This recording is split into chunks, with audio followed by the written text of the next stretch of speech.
सबसे बेस्ट वक्त है तहज्जुद का वक्त, the last 1/3 of the night, आखिरी हिस्सा, जहाँ 1 घंटे के लिए अल्लाह सुब्हानहू व तआला आसमान के धरती करीब आते और अल्लाह एक्सेप्ट द प्रेयर, वो बेस्ट है।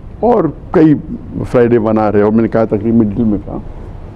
और फिर कुनूत नाज़ला हर सलाह के बाद जमात में पढ़ सकते।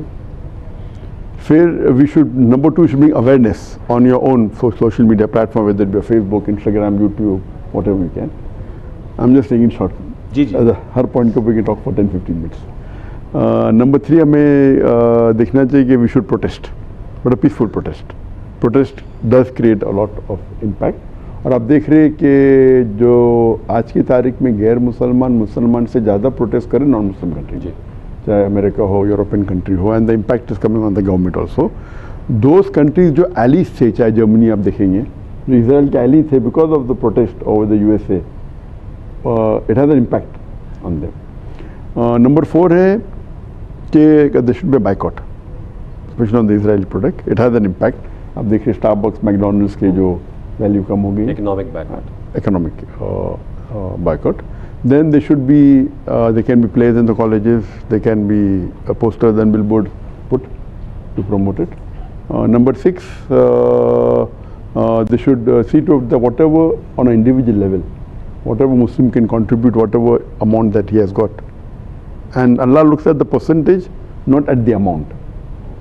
अगर एक गरीब इंसान जो 10,000 कमाता है, 10,000 रुपये, और वो 1,000 रुपये देता है, is better than a billionaire जो $1 मिलियन डॉलर देगा तो 0.1% है, और 1,000 रुपया 10,000 का 10% है, तो 1,000 रुपये के लिए उससे 100 गुना ज़्यादा सवाब मिलेगा बनिस्बत $1 million.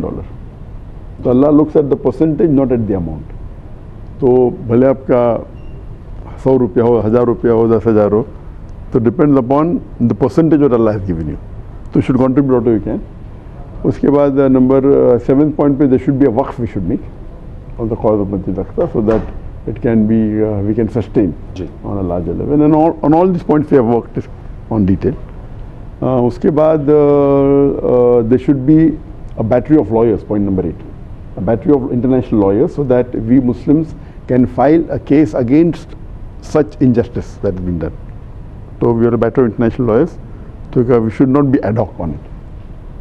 Point number 9, they should be from the government. जो पहले 7 या 8 पॉइंट है, आम मुसलमान कोई भी कर सकता है, चाहे 1,000 रुपया दे, द फर्स्ट 7 पॉइंट्स।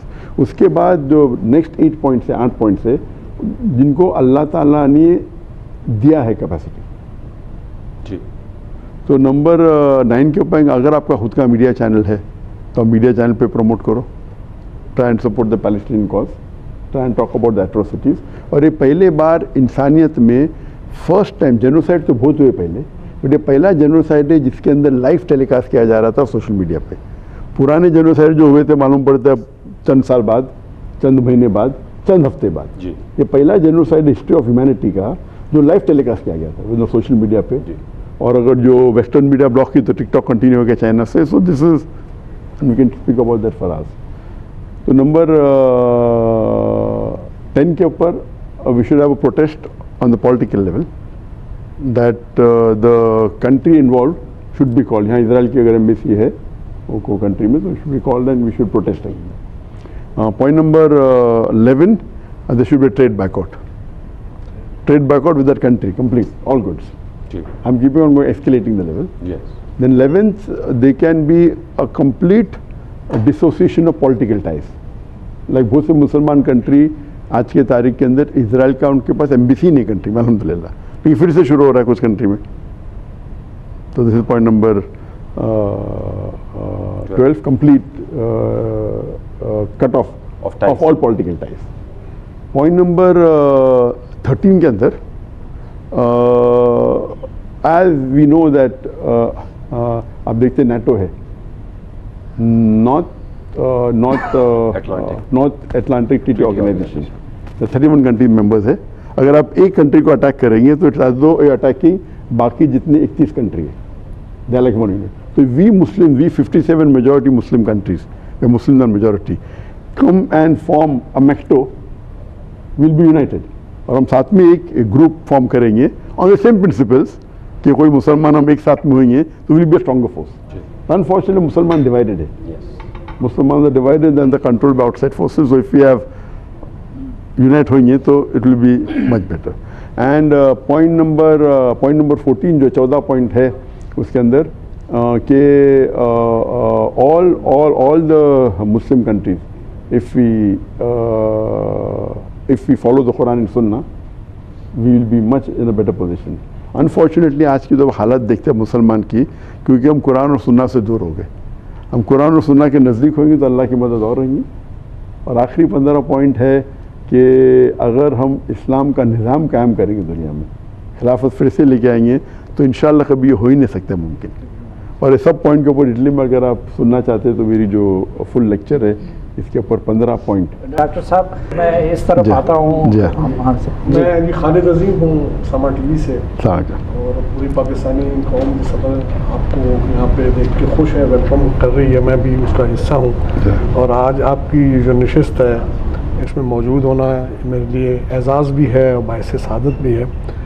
मैं आपसे आपकी जो तहरीक को थोड़ा बहुत जो मैंने नोट किया, मैं उसमें ये जानना चाहूँगा कि आप अगर अपनी प्रायोरिटीज़ बताएं कि क्या ये उम्मत मुसलमान को इस्लाह, तालीम और जिस तरह से आपने पहले कहा कि बहुत सी ऐसी चीज़ें हैं जिनकी तरफ उनको मुतवज्जा करना ज़रूरी है, वो आपकी प्रायोरिटी है, या फिर तबलीग जो है वो आपके लिए ज़्यादा इम्पॉर्टेंट है, या फिर उसके बाद जो तकाबले अदियान से चूँकि आपने आगाज़ किया तो उसमें ऐसी बहुत से जो अशकाल हैं उनको दूर करने के लिए जो आप बहुत सी चीज़ें कहते हैं, या दूसरों को जवाब देने के लिए और दूसरों को जो गलत प्रोपेगेंडा है उसको काउंटर करने के लिए, तो इसमें आपकी जो तहरीक है या ऑर्गेनाइजेशन है उसको अगर देखा जाए तो प्रायोरिटाइज़ आपको किस अंदाज में उसको आप करते हैं? भाई साहब ने 3 चीज़ कहे. पहला नंबर के मुसलमान की इस्लाह, चाहे कुरान हदीस से हो, वो मेरी प्रायोरिटी है कि तकाबले अदियान, कंपैरेटिव रिलीजन, गैर मुस्लिम में दावत देना. और थर्ड जो लोग गैर मुस्लिम जो एतराज़ात करते हैं इस्लाम के ख़िलाफ़, कुरान के अगेंस्ट, चाहे एथियस्ट हो, ये तीनों में से क्या प्रायोरिटी है? मेरे हिसाब से तीनों प्रायोरिटी है और तीनों को साथ में लेके चलते. मिसाल के तौर पे दो माई स्पेशलिटी इज़ तकाबुल अदियान, वो मेरी स्पेशलिटी है. लेकिन जब मैं तकाबुल अदियान के बारे में बात करता हूँ, कह रहा हूँ कि what are the similarities, because के अंदर सूरह इमरान सूरह नंबर 3 आयत नंबर 64 की जो आयत है, ताला इला कलिमतिन सवाइन बैना बैनकुम, आओ हम उस बात की तरफ जो आप और हम में यकसा है. ये मास्टर की है. जब मैं लेक्चर दे रहा हूँ similarities with Islam and Christianity और similarities with Islam and Hinduism, तो मेरे मजमे में 75% मुसलमान हैं, 25% गैर मुस्लिम हैं. और गैर मुस्लिम मुतासर होते हैं, उसमें से कई लोग इस्लाम कबूल करते. मुसलमानों के लिए मैं इस्लाह कर रहा हूँ, तो वो with 1 lecture I am killing 2 birds और 3 birds with 1 stone.